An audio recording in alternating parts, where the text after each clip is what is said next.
guys. Hey. I am recording my first podcast right now. So, my name is Ashley, and this is the Addict Mom official podcast. So, I am recording and I'm also filming this because I made a YouTube page for the Addict Mom official podcast. That's the name. Because I wanted to put the podcast on a different page than my Addict Mom YouTube page, because I feel like I wanted to separate the two, because on my Addict Mom Facebook page it is censored so much, and I wanted to be as uncensored as I can on my Addict Mom podcast. And if I want to show the world the uncensored podcast, I can't really put it on the page of the Addict Mom because there's more of a chance for it to get shut down. Whereas if I separate the two, then if one gets shut down, then it won't affect the other one and I can keep going. So, for those of you who have not watched any of my videos on my YouTube page, let me introduce myself. I am an addict. I am a heroin addict and opioids in general. I have been an addict to almost every illegal and illicit drug there is. I have been addicted to meth, coke, pills, Xanax, opioids, heroin, and then of course I've dabbled in the party drugs, ecstasy, LSD, acid, PCP, ketamine. But I was never really addicted to those. It was really the meth, coke, pills, and opioids and heroin. So the main purpose of this podcast is to share my experiences as an addict. I am currently almost 4 years sober, and I have learned a lot in my sobriety, and the stuff that needs to be talked about is not being talked about.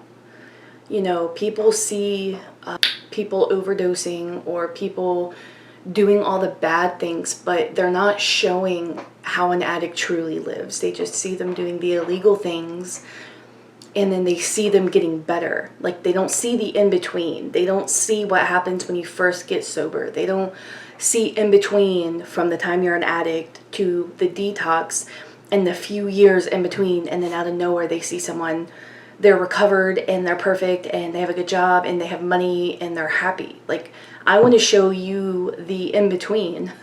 I want to show you what other people don't show you. I want to show you what happens when you're 3.5 years sober and you still haven't graduated college, when you're 3.5 years sober and you still don't have a good job. What happens when you're 3.5 years sober and you have the entire weight of the world and you are in the middle of a pandemic and you can't leave your house? I want to, show people what it's like when you're sober for a few years and now you have hepatitis and you have HPV and you have all these other illnesses and viruses that are keeping you sick. And I want to share my treatment. I want to share experiences with people. And hopefully I can change the way society views addiction and mental illness. I also want to focus on mental illnesses and mental health as a whole, because the two are connected, and a lot of people do not connect addiction with mental illnesses or with mental health. And I am here to change that, you guys. So that's it. I have 2 kids, and they are young. They're both younger than age 10. I am a full-time student. I am going to school for human services, social work, addiction therapy, the like. I have a lot of plans for my future, many plans for my future, and all of my plans have to deal with helping other addicts find their way in life. And that's what I am here to do, you guys. So as of right now, it's just me by myself. I'm currently at my desk speaking into a little microphone connected to my computer. It's just me. I do hope to get guests eventually, other addicts to share their experiences. I definitely want to get a mix of people who have gotten sober, people who've never tried to get sober, people who have quit cold turkey, people who have tried to go into treatment centers, people who have never been addicted, people who have never experimented. I want to get so many people on my podcast to talk about their experiences and how they differ or how they are similar with my story and with one another's. So my email, my business email, is TheAddictMomOfficial@gmail.com. Message me if you would like me to share your story, or if you would like to maybe be a guest on my podcast, because I would love to share people's stories. If maybe you're too scared to speak to people, potentially hundreds of people listening, or if you just don't want to share it, but you would like to get your experience heard because it matters, I'm more than willing to read it for you, and anonymously. You don't even have to tell me your name. If you want to give your name, that's cool. But I would love to hear from anybody who is willing to share their experiences or questions or any requests you would like me to talk about. So, how is y'all's weekend going? Today is Saturday. It's Saturday night. It's midnight, so it's technically Sunday. It's 12:06 a.m. I'm recording my first full-length podcast because this is the only time I can guarantee that my son is not running around my house screaming and yelling. My son is 3, and he is nonverbal. He does not talk. He does not say one word. He yells, he screams, he whistles, he hollers, he cries, he hums, he squeals, he screeches, but he does not talk. And when he's communicating, he will scream and yell and scream and yell and screech. And it is very, very loud in my house whenever he is up.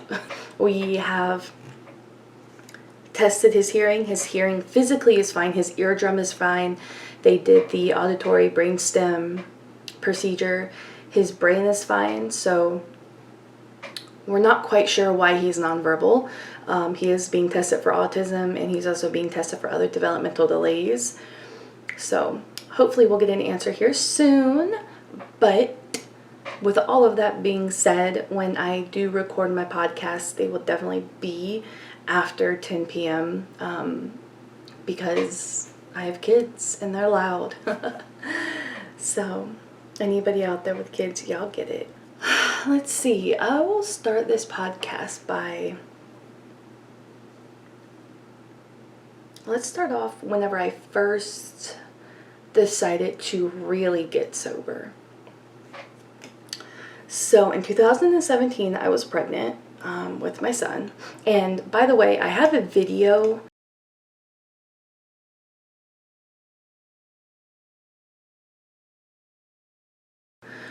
on my YouTube channel, The Addict Mom, and it is titled Pregnant and on Methadone.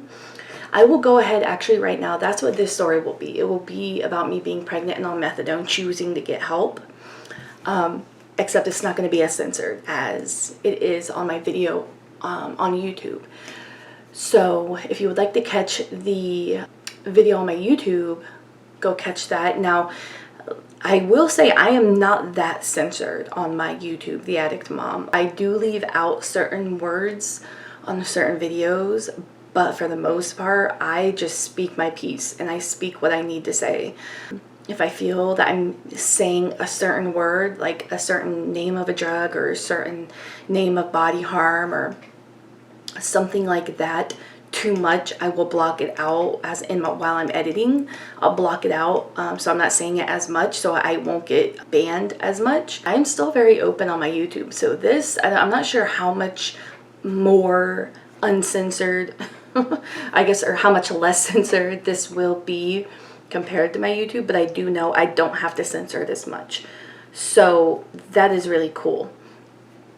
And I'm really happy about that. So in 2017, I was pregnant with my son now. And when I got pregnant with him, I was on SAMHSA I was prescribed from a doctor. At this point, I had actively not been using, like actively trying to stay clean for about almost a year. I was on SAMHSA from a doctor. I was abusing it. I was not taking it as prescribed. I was not taking it a lot. I was actually only taking half a strip a day, but I was not stable. So I would take a quarter in the morning, a quarter at night, but I was not stable. So when I say I was abusing it, I was not getting high and I was not doing it in any other way. I was putting it under my tongue like you're supposed to do, but I was not stable. So I was not in a good state of mind. I met my son's father and we had our time. We did what we did and I ended up pregnant very, very quickly. Oh, y'all.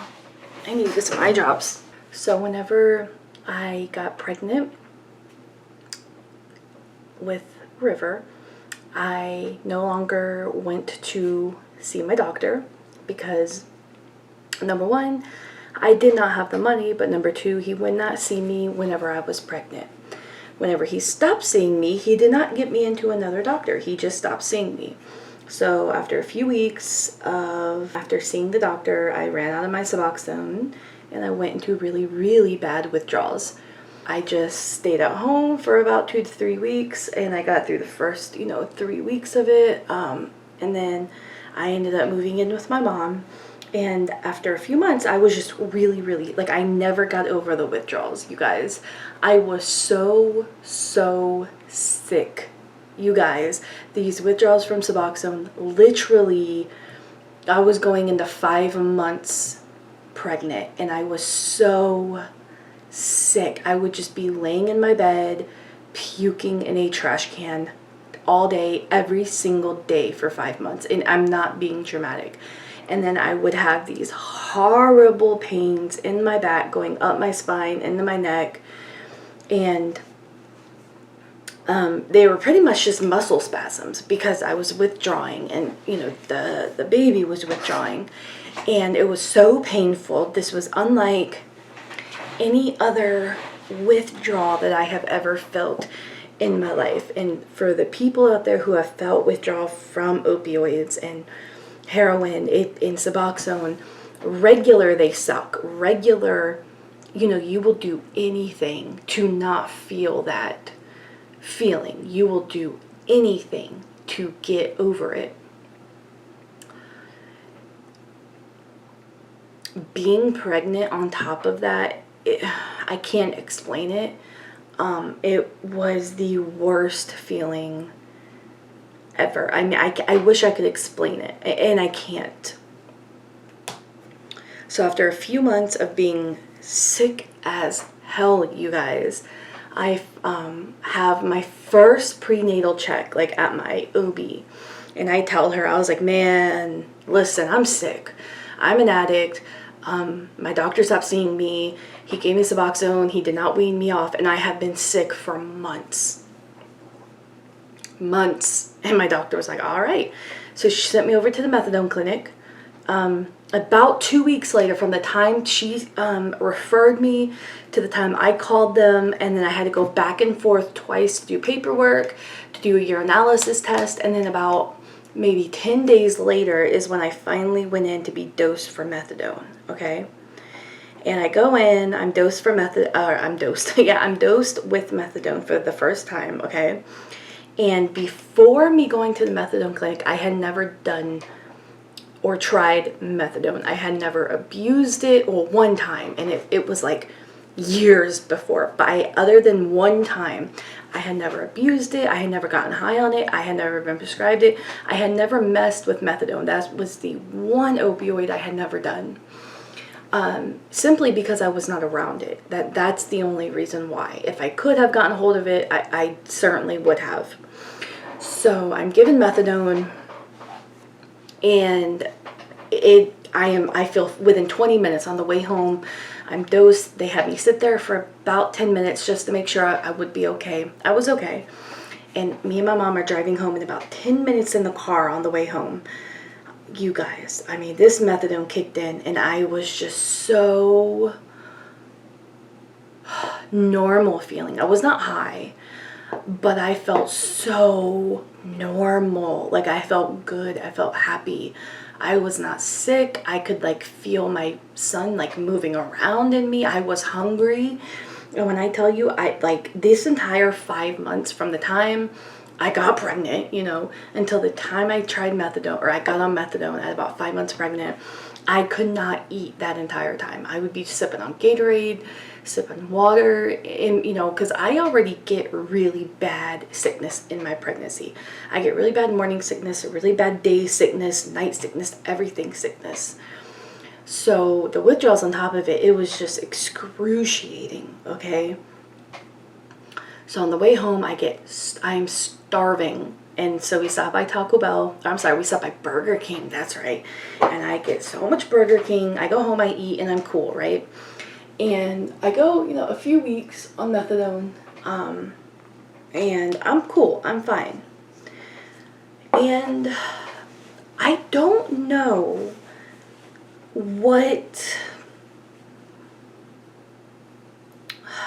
how do I word this? I don't say triggered me, but I guess I could. I don't know what convinced me to really take this serious and to really get sober. Whereas I could have just said, I'm pregnant, I'm going to get on methadone just so I'm not sick. I just don't want to be sick. And whenever I have him, I'll hurry up and get off, or I can go back to using on the streets or whatever. And I, honest to God, don't know what changed in me that I said, you know what?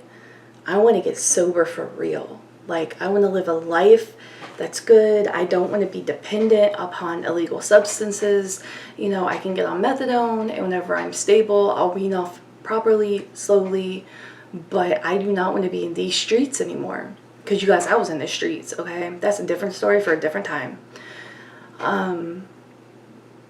But I honestly don't know what it was. My boyfriend at the time, he was in jail when I started methadone. And I think maybe just him being in jail and me being at home for the first time in years with my daughter. At the time, she was 6.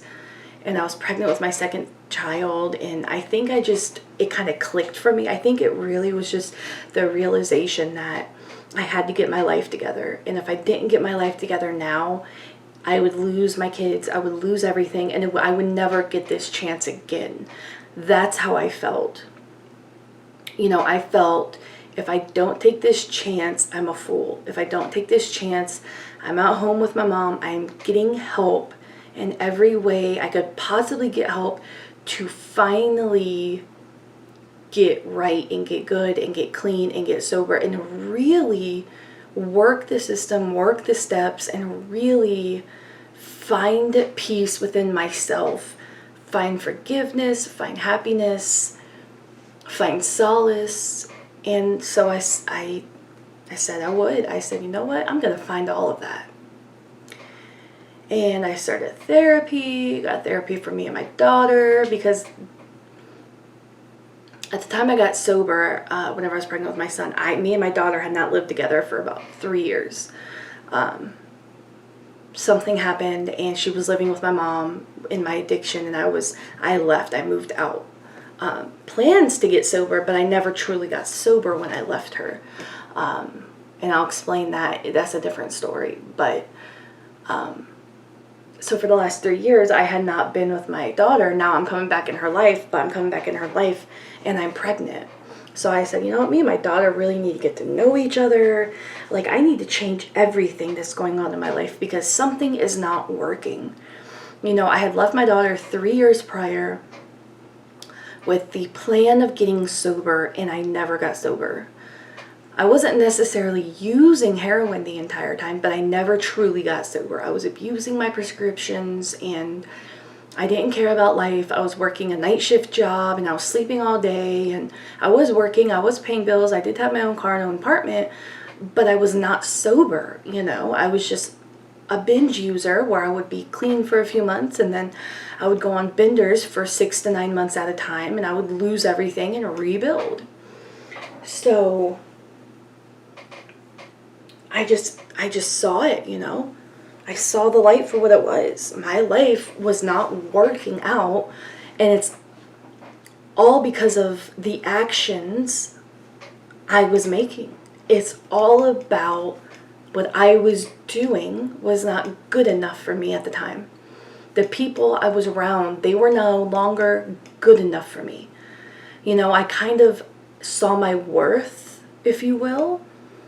You know, I do remember looking in the mirror after being on methadone and after getting, by this point it's maybe 2 months into methadone, so I'm about 7 months pregnant at this time, and I remember looking in the mirror. And I remember just thinking to myself, like, damn, you are a woman. You're a woman who can push a human out of her body. I can grow a human inside of me.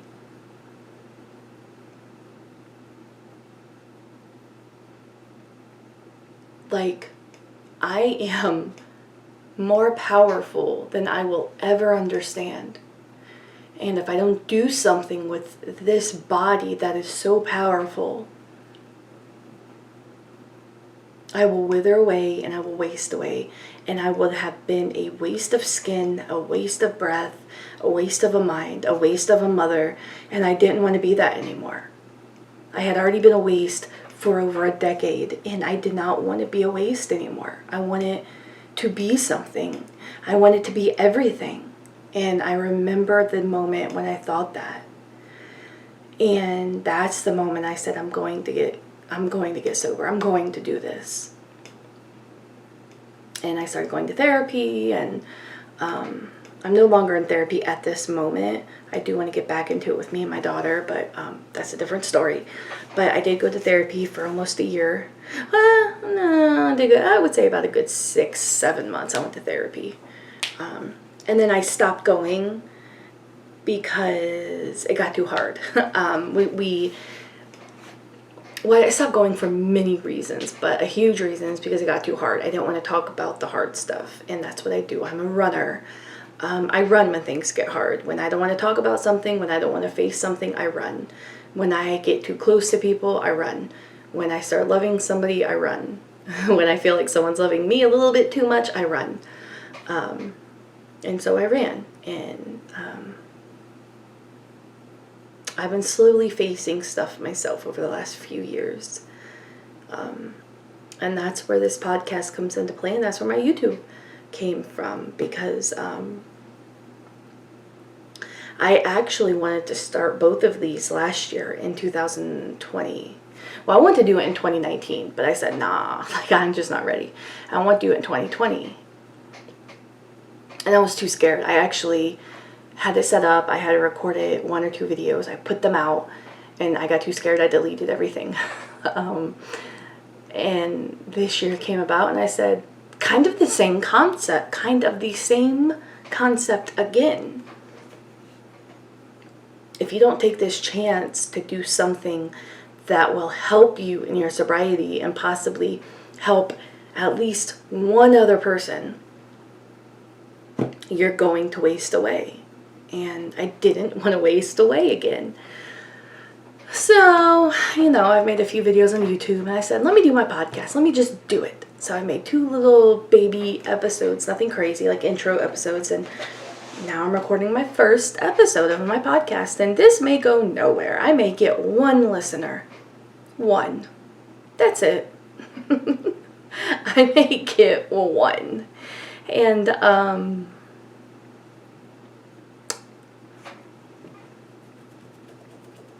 if I only get 1 play, hopefully it's a play from somebody who really needed to hear my voice. And I hope if you're listening that you can see that it's not easy, but if I got here, anybody can. And as time goes on and as I tell more of my stories, you will see that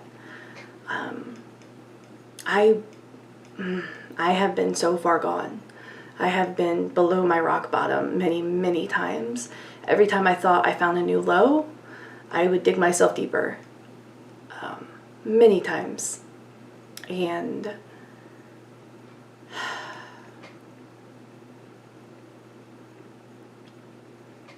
I always wish that I had somebody to tell me that I was worth it. I wish I had somebody to listen to who could tell me the truth of sobriety and of addiction, and tell me the truth that I'm not crazy. Tell me that I am worthy to feel my feelings. I'm worthy to feel the need to use. My feelings are valid and I'm not alone.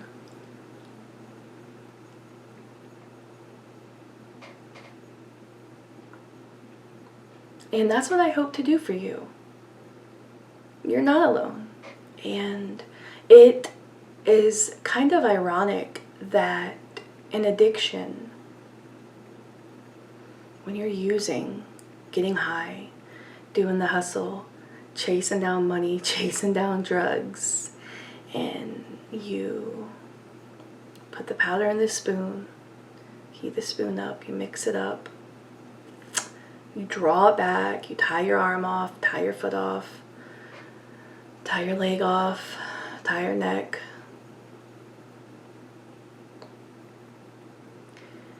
And you hit yourself or you hit somebody else. You know you're not the only person getting high at that time, especially when there's other people around you. You can be in a room full of people, all the people, and everyone's getting high. But you've still never been more alone.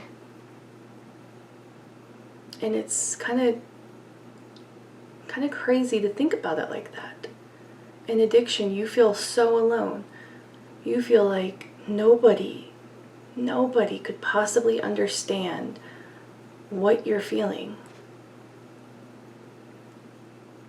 You feel there is no way. Nobody knows how I'm feeling, how bad the withdrawals are. Nobody has felt this pain. Nobody has been this sick. Nobody has felt the muscle cramps. Nobody has had the migraines. Nobody's had the vomit. No one's shit themselves. No one's pissed themselves. But so many people do feel that. So many people feel that every single day, right now. Right now as I'm saying it, right now as you're listening to it, so many people. And that is so crazy to think about because they too feel alone right now. And maybe if somebody can listen to this and they can know that they're not alone. And everybody who has felt that, everybody who has felt that same feeling that you're feeling, who is here today to say that they lived through it, I'm speaking for them. I'm speaking for the people who have survived their addiction, who have survived the withdrawals, who have survived the sickness, who have survived the mania and the depression and the anxiety and, the sobriety. And I'm the one speaking for them and saying, we all lived through it and you will too. What I would not have given to hear that whenever I was sick. I would have given anything to hear that. Just to have someone to say that they understand exactly what I'm feeling, and just for someone to say they hear me, they see me. So often I would walk around with my track marks showing, blood, crusty blood all over my arms, all over my neck. My hands would be swollen. I mainly shut up in my hands, and my hands would be swollen. And I never tried to hide it towards the end because I wanted everyone to see it. Because I wanted somebody to tell me that they saw my pain. You don't have to do this anymore. I hear your pain. I hear you, and I see you, and I understand. And so badly, I wanted whoever this person was to just walk with me to get better. And it never happened. It never happened. I never had anybody come to me and say they understood.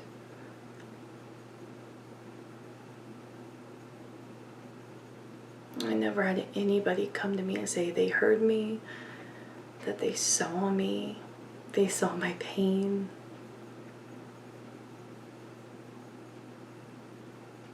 Nobody ever did that, and I refuse to let other addicts feel that loneliness and that hopelessness.